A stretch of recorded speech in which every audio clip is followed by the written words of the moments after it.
Navsanket news, अचूक आणि निर्भीड बातमीचा नवसंकेत। वन विभाग व प्राणी मित्रांच्या प्रयत्नामुळे 14 नागाच्या पिलांना जीवनदान। नागांची 14 अंडी कृत्रिमरित्या उबवून पिलांचा जन्म।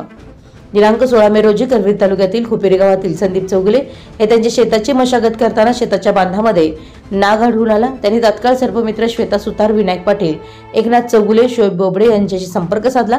त्यांनी तात्काळ जागेवर पोहोचून पाहणी केली असता नागासोबत त्या ठिकाणी त्यांची 14 अंडीही आढळून आली। त्यामुळे त्यांनी वन विभाग कोल्हापूर रेस्क्यू टीमचे प्रमुख प्रदीप सुतार व करवीर परिक्षेत्र वन अधिकारी रमेश कांबळे सर यांना कल्पना दिली। त्यानुसार वन विभागाचे वन्यजीव बचाव पथकाचे ओंकार गाटकर, किरण कुंभारे हेही तेथे पोहोचले। सदरची अंडी व नाग मानवी वस्ती शेजारी असल्या कारणाने पुढील संभाव्य धोका ओळखून नाग व अंडी ताब्यात घेऊन नागाला लगेचच नैसर्गिक अधिवासात सोडण्यात आलं व अंडी कृत्रिमरित्या उबवण्याचा निर्णय घेण्यात आला। त्यानुसार पट्टणकोडोलीचे प्राणीमित्र पप्पू खोत यांच्या मदतीने कृत्रिम सेटअप तयार करून अंडी वन विभागाच्या निगराणीखाली उबवण्यास ठेवण्यात आली।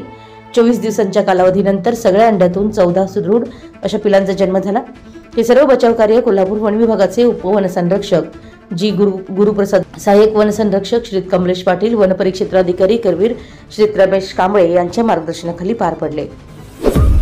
आपल्या परिसरातील महत्त्वाच्या बातम्या पाहण्यासाठी आमच्या नवसंकेत न्यूज चॅनलला YouTube वर सबस्क्राइब करा आणि बेल आयकॉन प्रेस करा।